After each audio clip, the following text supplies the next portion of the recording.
भारत की आज़ादी में कई वीरों ने अपनी जान की आहुति चढ़ाई है। कई बहादुरों के कारण आज हम स्वतंत्र बैठे हैं। भारत माता के इन्हीं लाडले सपूत्रों में से एक है भगत सिंह। भगत सिंह को आज देश का बच्चा बच्चा जानता है। भगत सिंह का नाम सुनते ही हर किसी का सीना गर्व से चौड़ा हो जाता है। उनकी शहादत को देख हर किसी की आंखें नम हो जाती है। भगत सिंह को भारतीय राष्ट्रवादी आंदोलन के सबसे प्रभावशाली क्रांतिकारियों में से एक माना जाता है। वो कई क्रांतिकारी संगठनों के साथ मिले और उन्होंने भारतीय राष्ट्रीय आंदोलन में अपना बहुत बड़ा योगदान दिया था। मात्र 23 साल की आयु में हंसते हंसते फांसी के फंदे पर झूल जाने वाले भगत सिंह के विचार आज भी लोगों के जहन में जिंदा है। आइए जानते हैं शहीद भगत सिंह की शहादत और उनके जीवन से जुड़ी कुछ खास बातें के बारे में। महान क्रांतिकारी भगत सिंह का जन्म 27 सितंबर 1907 को लायलपुर जिले के बांग में हुआ था। यह हिस्सा आज पाकिस्तान में है। भगत सिंह का पैतृक गांव खटकंड कला है जो पंजाब भारत में है। भगत सिंह का जब जन्म हुआ तो उनके पिता और चाचा जेल में थे। उन्होंने ऐसे समय में जन्म लिया था जब देश का हर युवा, बच्चे और बुजुर्ग देश को आजाद कराने की लड़ाई लड़ रहे थे। भगत सिंह एक सिख परिवार में जन्मे युवक थे। उनके पिता का नाम किशन सिंह और माता का नाम विद्यावती था। भगत सिंह का परिवार स्वतंत्रता संग्राम से सक्रिय रूप से जुड़ा हुआ था। उनके पिता किशन सिंह और चाचा उजीत सिंह गद्दर पार्टी के सदस्य थे। गद्दर पार्टी की स्थापना ब्रिटिश शासन को भारत से निकलने के लिए अमेरिका में हुई थी। परिवार के क्रांतिकारी होने का प्रभाव भगत सिंह पर बचपन से ही पड़ गया था। उनकी नसों में देशभक्ति की भावना कूट कूट कर बचपन में ही भर गई थी, जिसके बाद रही सही कसर 1916 में लाहौर के डीएवी विद्यालय में पढ़ते समय लाला लाजपत राय और रास बिहारी बोस ने पूरी कर दी। उन्होंने युवा भगत सिंह के जीवन पर गहरा असर डाला। भगत सिंह इन दो स्वतंत्रता सेनानियों के संपर्क में आए। उस समय पंजाब में जालियांवाला बाग हत्याकांड को लेकर माहौल गर्म था। हत्याकांड के अगले ही दिन भगत सिंह जालियांवाला बाग गए और उस जगह से मिट्टी इकट्ठा कर उन्होंने इसे पूरी जिंदगी एक निशानी के रूप में रखा। यहीं से उन्होंने अंग्रेजों को भारत से निकाल फेंकने का संकल्प लिया।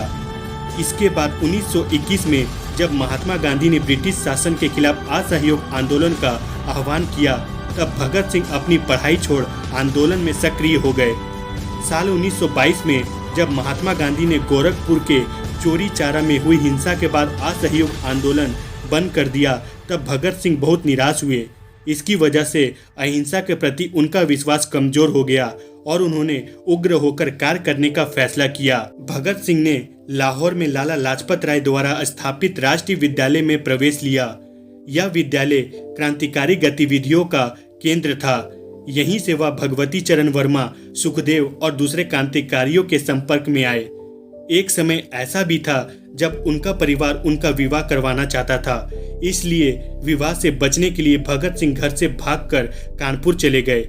यहाँ वह गणेश शंकर विद्यार्थी नामक क्रांतिकारी के संपर्क में आए और क्रांति का प्रथम पाठ सीखा। इसके बाद दादी को देखने के लिए वो अपने घर आए और यहीं से क्रांतिकारी गतिविधियों में शामिल हो गए। भगत सिंह ने लाहौर में नौजवान भारत सभा नाम से एक क्रांतिकारी संगठन का निर्माण किया था। साल 1928 फरवरी में इंग्लैंड से साइमन कमीशन नाम का एक आयोग भारत दौरे पर आया।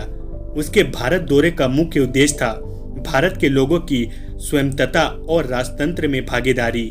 पर इस आयोग में कोई भी भारतीय सदस्य नहीं था, जिसके कारण साइमन कमीशन का हर और विरोध किया गया। लाहौर में साइमन कमीशन के खिलाफ नारेबाजी करते समय लाला लाजपत राय पर कुर्ता पूर्व लाठीचार्ज किया गया, जिससे वह बुरी तरह से घायल हो गए और बाद में उन्होंने दम तोड़ दिया। भगत सिंह ने लाजपत राय की मौत का बदला लेने के लिए ब्रिटिश अधिकारी अस्कोट, जो उनकी मौत का जिम्मेदार था, को मारने का संकल्प लिया।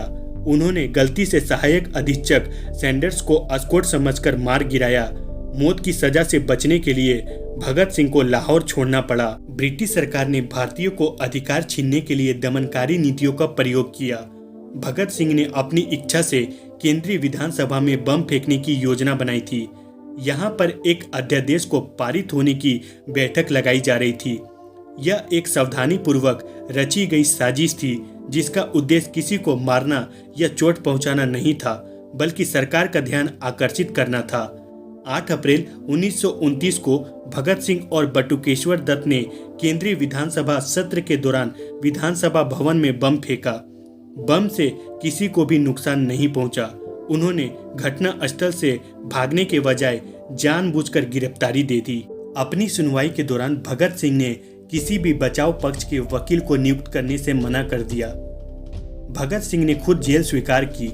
जेल में उन्होंने जेल अधिकारियों द्वारा साथी राजनीतिक कैदियों पर हो रहे अमानवीय व्यवहार के विरोध में भूख हड़ताल की। 7 अक्टूबर 1930 को भगत सिंह, सुखदेव और राजगुरु को विशेष न्यायालय द्वारा मौत की सजा सुनाई गई।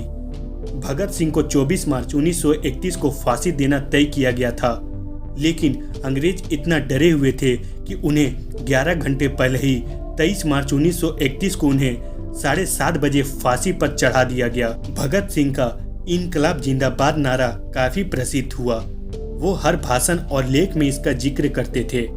भगत सिंह एक अच्छे वक्ता, पाठक व लेखक भी थे। उन्होंने कई पत्र पत्रिकाओं के लिए लिखा व संपादन भी किया। भगत सिंह ने कभी भी अन्याय के आगे घुटने नहीं टेके। सर झुकाने से बेहतर उन्होंने सर कटाना समझा। शहीद भगत सिंह आज लाखों लोगों के लिए प्रेरणा स्रोत है। उनका संपूर्ण जीवन प्रेरित करने वाला है। भारत माता के इस सपुत्र को सत सत नमन। इनकलाब जिंदाबाद। भारत माता की जय।